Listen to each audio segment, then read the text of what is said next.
സുഹൃത്തുക്കളെ, ഞാനൊരു പുതിയ വീഡിയോയിലേക്ക് നിങ്ങളെ സ്വാഗതം ചെയ്യണം.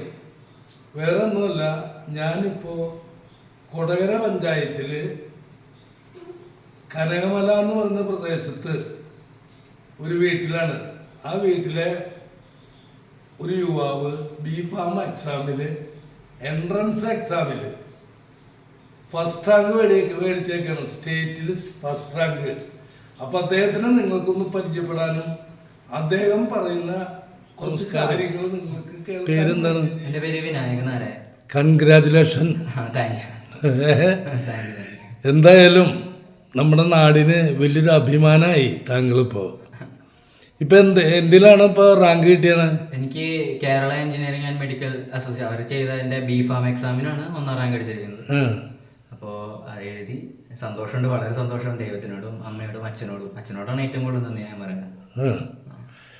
അല്ല, ഈ താങ്കളിത് ഇതിനെത്ര താല്പര്യം, ഈ B.Pharmന് താല്പര്യം ഉണ്ടാവാനുള്ളൊരു കാരണം എന്താ? ഞാൻ ശരിക്കും B.Pharm ഉദ്ദേശമല്ല എഴുതിയത്.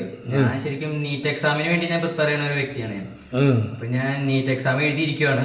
അപ്പൊ ആ നീറ്റ് എക്സാമിന് മുമ്പായിട്ട് ഒരു കോൺഫിഡൻസിന് വേണ്ടി കുറെ എക്സാമുകൾ എഴുതിയായിരുന്നു. അതിൽ പെട്ട ഒരു എക്സാം ആയിരുന്നു B.Pharm. B.Pharmന് മുമ്പായിട്ട് ഞാൻ JEE എഴുതിയായിരുന്നു. B.Pharmന് ശേഷം ഞാൻ CUET എക്സാം എഴുതിയായിരുന്നു. ഒരു കോൺഫിഡൻസിന് വേണ്ടിയാണ് ഒന്നും കൂടി ഇതൊക്കെ എഴുതിയത്. അതിനുശേഷം നീറ്റ് എഴുതി. അപ്പൊ അങ്ങനെ ഇരിക്കണം. ഇത് പ്രതീക്ഷിച്ചിരുന്നോ ഇങ്ങനെ റാങ്ക് കിട്ടുന്നത്? പെർസെന്റേജ് ഉണ്ടായിരുന്നു, നല്ല പെർസെന്റേജ് ഉണ്ടായിരുന്നു. പക്ഷെ ഫസ്റ്റ് റാങ്ക് വരുമെന്ന് എനിക്ക് അറിയില്ല. കാരണം എൻ്റെ കൂടെ പഠിച്ച ബ്രില്യൻറ്റിൽ തന്നെ വേറെ വ്യക്തിക്കും ഇതേപോലെ എൻ്റെ അതേ പെർസെന്റേജ് ഉണ്ടായിരുന്നു. പക്ഷെ ഫസ്റ്റ് റാങ്ക് അടിക്കുന്നത് എനിക്ക് തീരെ അറിയത്തില്ലായിരുന്നു. ഇപ്പൊ എന്താ സത്യത്തിൽ തോന്നണേ? സത്യത്തിൽ നല്ലൊരു സന്തോഷമുണ്ട്.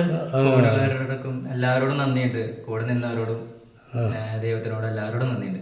ഓ, അപ്പോൾ നമുക്ക് ഭാവി കുട്ടികളോട് താങ്കളുടെ ഈ ചെറുപ്പപ്രായത്തിൽ എന്തെങ്കിലും പറയാനുണ്ടോ? പഠിക്കുക.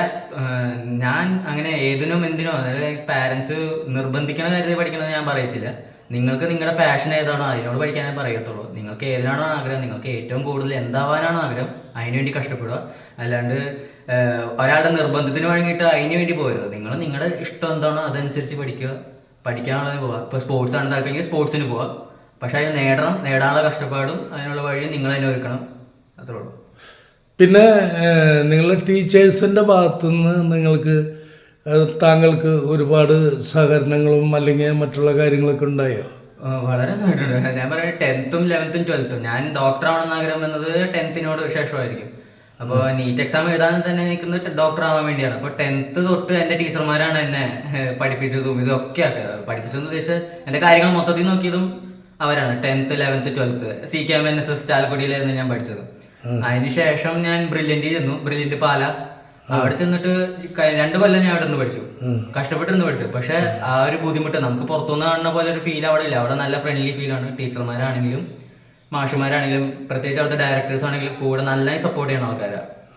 അങ്ങനെ ഒരു ബുദ്ധിമുട്ട് എനിക്ക് തോന്നിയിട്ടില്ല. പഠിക്കാനുള്ള എൻവയോൺമെന്റ് തന്നെയാണ് അവിടെ. മകന്റെ ഈ വളർച്ചയിൽ എന്താണ് അമ്മയ്ക്ക് പറയാനുള്ളത്? മകന്റെ വളർച്ച എനിക്ക് വളരെയധികം സന്തോഷമുണ്ട്. അതോടൊപ്പം അതിന് കൂട്ടു നിൽക്കാനുള്ള ഒരാളുടെ കുറവ് കൂടിയുണ്ട്. എന്നാലും അച്ഛൻ എത്ര വർഷം മുൻപ് നഷ്ടപ്പെട്ടു? 5 വർഷം. ഈ ജൂലൈ 11 5 വർഷമാവുന്നു. അതല്ലേ? ആള് മുകളിലിരുന്ന് എല്ലാം കണ്ട് സന്തോഷിക്കുന്നുണ്ടെന്ന് നമുക്ക് വിചാരിക്കാം. മകനെ ഏത് നിലയിൽ എത്തണം എന്നാണ് ആഗ്രഹം? നല്ലൊരു സ്വഭാവമുള്ള നല്ലൊരു കുട്ടിയായിട്ട് മറ്റുള്ളവർക്ക് ഉപകാരമാവുന്ന രീതിയിൽ നല്ല രീതിയിൽ നല്ലൊരു മകനായിട്ട് മറ്റുള്ളവർക്കും എനിക്കും നല്ലൊരു മകനായിട്ട് വളരണം. ഒരാൾക്ക് ഒരു സഹായത്തിന് അവനെ കൊണ്ട് പറ്റാവുന്ന ചെയ്യാവുന്ന രീതിയിൽ ഉന്നതിയിലേക്ക് വരണം എന്ന് തന്നെയാണ് ഞാൻ ആഗ്രഹിക്കുന്നത്. എല്ലാവരുടെയും സഹകരണം പ്രാർത്ഥനയും വേണമെന്ന്. തീർച്ചയായിട്ടും. അപ്പോൾ സുഹൃത്തുക്കളെ, ഈ അമ്മയുടെ ആഗ്രഹം എന്ന് പറയുന്നത് അമ്മയ്ക്ക് മാത്രം ഈ മകനിൽ നിന്ന് ഗുണമുണ്ടായ പോരാ, ഈ നാടിനും ഈ രാജ്യത്തിനും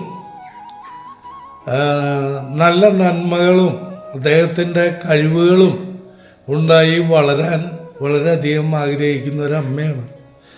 അപ്പം നിങ്ങളുടെ എല്ലാവരുടെയും പ്രാർത്ഥനയും സ്നേഹവും ഒക്കെ ഇവർക്ക് വേണം.